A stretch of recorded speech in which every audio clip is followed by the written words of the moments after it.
ఇచ్చారని ఇవాళ గుజరాత్కి 100% ఇస్తున్నారని చెప్పి నేను అడుగుతున్నాను. విత్ డ్యూ రెస్పెక్ట్స్ ప్రణామం చేస్తా చెప్తున్నాను. గుజరాత్ లో ఎక్కడ రాసి ఇచ్చారని 100% ఇచ్చారు. మాకు హామీ ఇచ్చారు. మాకు కండిషనల్ బైఫర్కేషన్, వాళ్ళందరూ పోరాటం చేయడం వచ్చిన కండిషనల్ బైఫర్కేషన్. నేను చెప్పింది న్యాయం ఇది, ధర్మం ఇది, మా ధర్మాగ్రహం. దయచేసి దీని మీద కన్సల్ట్ చేయమని కోరుతున్నారు. రెండో పాయింట్, విచిత్రం జరుగుతుంది ఆంధ్రప్రదేశ్లో. 1750 కోట్ల రూపాయలు అదానీ గారు రాష్ట్రంలో పెద్దలకు ఇచ్చారని, సరే వాళ్ళు నిన్న ఆలోచించగా నేను వ్యక్తుల పేరు పెద్దలకు ఇచ్చారని చెప్పి స్పష్టంగా నేను అక్కడ జరిగినప్పుడు నిన్న ముఖ్యమంత్రి గారు మా గురువు స్టేట్మెంట్ ఇస్తే మాజీ ముఖ్యమంత్రి గారు వచ్చి దమ్ము ఉంటే క్యాన్సిల్ చేయండి ఆ ఒప్పందాలు, 1,00,000 కోట్ల లాభం మీరు 5 రూపాయలు చేసుకున్నారంటున్నారు. మీడియా కూడా మీద కూడా మాట్లాడతారు. మేము అడుగుతున్నాం, జగన్ గారు ఆ దమ్ము మీద ఉంటే దయచేసి మీరే ఆంధ్రప్రదేశ్ జనుకోకి ఇచ్చేవారు కదా. సెకీ ఒప్పందం చేస్తే సెకీ దుర్మార్గం చేసింది. ఎస్, సెకీ దుర్మార్గం చేస్తే మీరేం చేయాలి? కేంద్ర ప్రభుత్వం ఒత్తిడి చేస్తే రాసి ఇచ్చేస్తారా? అత్తగారు సొమ్ము అల్లుడు రాసిచ్చినట్టు. అలాగే రాష్ట్ర ప్రభుత్వాన్ని కూడా విజ్ఞప్తి చేస్తాను, వీ నీడ్ వైట్ పేపర్. నేను చెప్పిన దాంట్లో అవస్థ ఉంటే మేము మాకు శ్వేతపత్రం ప్రజలకు కావాలి. శ్వేతపత్రం ఏందండి? పొద్దున్నేస్తే రాత్రి వరకు 1,00,000 కోట్ల రూపాయలు భావితరాలు భవిష్యత్తును తాకట్టు పెడుతున్నారా మీరు? 5 రూపాయలు అన్నారు, 2 రూపాయలు 49 పైసలు ఇంట్రెస్ట్ రేట్ మేము తీసేసామంటారు ఒకళ్ళు. మీ సొంత విషయం ఏది? ప్రజల విషయం. అసలు ఆంధ్రప్రదేశ్ జనుకోని ఎందుకు చంపేశారు?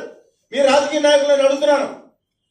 మీరు వేలాది ఎకరాలు 5,000, 10,000, 20,000 ఎకరాలు భూములు పాలబేయడానికి ఇచ్చేస్తారు. అదానీ గారు వాళ్ళ తమ్ముడు గారు వాళ్ళ అన్నగారికో కంపెనీలకో. అదే మన జనుకోండి, మన రాష్ట్ర ప్రభుత్వం జనుకోవాలి. ఆంధ్రప్రదేశ్ కానీ తెలంగాణ జనుకో కానీ ఏడగా పాలబేడకి మన ప్రభుత్వ సంస్థలు ఇచ్చేస్తే ఆ సాఫ్ట్ లోన్ 3%, 4% మన ప్రభుత్వ సంస్థకే ఆ మిగతా సంస్థలు ఇస్తాయి, బ్యాంకులు కూడా ఇస్తాయి. ఎక్కొట్టం కదా మన వాళ్ళు. గత 5 సంవత్సరాల్లో 9,80,000 కోట్లు మాఫీ చేశారు. నేను పంకజ్ చౌదరి గారు లోక్సభలో చెప్పారు. బ్యాంకులు విశాఖపట్నం స్టీల్ ప్లాంట్ 50,000 కోట్లు మాఫీ చేశారా? నేను అన్న మాటలు నిజంగా చెప్తాను, కడుపు రగులిపోతా ఉందండి చూస్తూ ఉంటే. స్టేట్మెంట్స్ ఒకటి చూస్తూ ఉంటే చాలా ఇబ్బందికరంగా ఉంది. నేను మాట్లాడే ప్రజల గురించి మేము ప్రశ్నిస్తున్నాం. మాకు పార్టీలు అవసరం లేదు, రాజకీయాలు అవసరం లేదు, ప్రజలకు వాస్తవాలు తెలవాలి. ఇవాళ ప్రతి తీసుకెళ్లి గుజరాత్ తరలించిపోతున్నారు. మాట్లాడితే ఒప్పందం రాజస్థాన్లో ₹99. అవన్నీ మాకు మీరు లెక్కలు తీయండి. Honourable chief minister of Andhra Pradesh Chandrababu Naidu గారు వర్కింగ్ హార్డ్. దయచేసి దీని మీద శ్వేతపత్రం ఇవ్వండి. ఆదానీ గారు అంటే అందరూ వణికిపోతున్నారు. చికెన్ గున్యా డెంగ్యూ వచ్చినట్టు రాష్ట్ర రాజకీయ నాయకులను అందరూ ఆరోపిస్తున్నారు. దానికి అద్భుతమైన మందులు వచ్చినాయి. ప్రతిపక్ష నాయకుడి గారు కూడా చెప్తున్నాను, మీరు మాట్లాడతారు రై మరి పక్కాల మీద వెళ్తారు. ఆ సెక్కి ఏమన్నా కేంద్ర ప్రభుత్వ సంస్థ అయితే 7% దాంట్లో కమిషన్ తీసుకుంటుందంట, 7 పైసలు. ఏమన్నా అంతర్జాతీయ న్యాయస్థానమా? మన రాష్ట్ర ప్రభుత్వ హక్కులు ఇంకోటి దగ్గర తాకట్టు పెడతానికి మీకు ఎవరికి హక్కు లేదు. ఒకళ్ళనొకళ్ళు మీరు తిట్టుకుంటా ఉన్నారు. ఇవాళ తెలంగాణ ముఖ్యమంత్రి రేవంత్ రెడ్డి గారు మంచి పని చేశారు. ఆ అదానీ గారు ఉత్తర Bharatiya Janata party and company ఇచ్చిన 100 కోట్ల రూపాయలు తీసుకెళ్లి ఇచ్చేశారు. తిరిగి మేము తిరస్కరిస్తున్నాం దమ్ముగా ఉండి ఆయన స్టేట్మెంట్ ఇచ్చినాడు. ఐఎమ్ అప్రిషియేటింగ్ రేవంత్ రెడ్డి గారు. ఆ పంపుడ్ ఎనర్జీ 5,000 కోట్లు కూడా క్యాన్సిల్ చేసి ఒప్పందం ప్రక్రియ మొదలైందంట.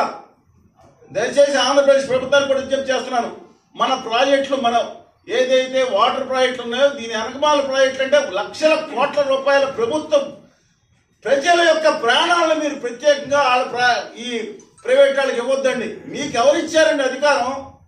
అది కూడా జనుకోకి మనం అడుగుతాను. నేను ధర్మంగా మాట్లాడుతున్నా. మీరు ఒప్పందాలు క్యాన్సిల్ చేయండి. ఈ దుర్మార్గం జరిగినప్పుడు మనకు కాంపన్సేషన్ కూడా ఇవ్వక్కర్లేదని క్లాజ్ రాసి ఉంది. మేము కూడా కొంచెం ఏదో చదువుకున్నాం. ఈ క్యాన్సిల్ చేసి ప్రజలకు సంబంధించిన మన జనుకోకి ఇవ్వమని కోరుతున్నాను. అలాగే తెలంగాణ ముఖ్యమంత్రి గారు కూడా విజ్ఞప్తి చేస్తున్నా, మంచి పని చేశారు మీరు. జనుకోకి ఇవ్వండి రేవంత్ రెడ్డి గారు. నాకు మీ వ్యక్తిగతంగా రేవంత్ రెడ్డి గారన్నా, చంద్రబాబు నాయుడు గారన్నా, జగన్మోహన్ రెడ్డి గారన్నా, కళ్యాణ్ బాబు గారన్నా వ్యక్తిగతంగా నాకు గౌరవం, ఎందుకంటే వ్యక్తిగత పరిచయాలు ఉంటాయి, వేరే సంగతి, రాజకీయం కాదు. I respect them and they respect me. కానీ నేను చెప్పిన పైన ఆచరణలో తీసుకోమని నాది డిఫరెంట్ కోణమే. ఒకరిని బూతులు తిట్టట్లేదు, తిట్టాల్సిన అవసరం లేదు మాకు ఎవరికి, రాజకీయాలకు అవసరం లేదు, పదవులు ఎవరికి అవసరం లేదు. కొన్నాళ్ళకి తక్షణమే రద్దు చేయండి. అది ఆంధ్రప్రదేశ్ జన్కోకి, అలాగే అక్కడ టీఎం జన్కోకి బదలాయించమని చెప్పి న్యాయంగా అడుగుతున్నాను. ఇక మూడో పాయింట్ ఒకటి చెప్తున్నా. విశాఖపట్నం స్టీల్ ప్లాంట్కి ఇవాళ కొత్త ప్లాంట్ వస్తుందంట. ఉన్న స్టీల్ ప్లాంట్కి మేమేం అడుగుతున్నాం, ఇవాళ ఉక్కు సత్యాగ్రహం చిత్రం కూడా రిలీజ్ ఉంది, వెళ్తున్నాం. మేమేం అడుగుతున్నాం తెలుసా, విశాఖ ఉక్కు కర్మాగారానికి క్యాప్టివ్ మైన్స్, ఐరన్ కోలు క్యాప్టివ్ మైన్స్ ఇవ్వండి. మీరు న్యాయంగా దానికి ఇవ్వాల్సిన అప్పులేమో 14% వడ్డీ అంటే మనాళ్ళకి వేసింది మన స్టీల్ ప్లాంట్కి. ఆదాని గారి కంపెనీల కంటే 8% అది ఇస్తున్నారంట బ్యాంకులు. ఏమని చేయమండి, తక్షణమే మేము ₹1 మా స్టీల్ ప్లాంట్ తరఫున మాఫీ చేయమని అడగము. మీరు దానికి ఏదైతే 14% వడ్డీ లేసి లాస్ వచ్చింది చూపిస్తున్నారు, దాన్ని ఈక్విటీ క్యాపిటల్ కింద మార్చండి. తక్షణమే దాని మీద కార్పొరేట్ ఫండ్ పెట్టండి, మైన్స్ ఇచ్చి మా రాష్ట్ర ప్రభుత్వానికి హ్యాండ్ ఓవర్ చేయండి. ఇలాంటి తరహా అడ్మినిస్ట్రేషన్ కావాలంటే తోటి తెలంగాణ ప్రభుత్వం కూడా పెట్టుబడి పెడుతుంది 20%. ఎందుకంటే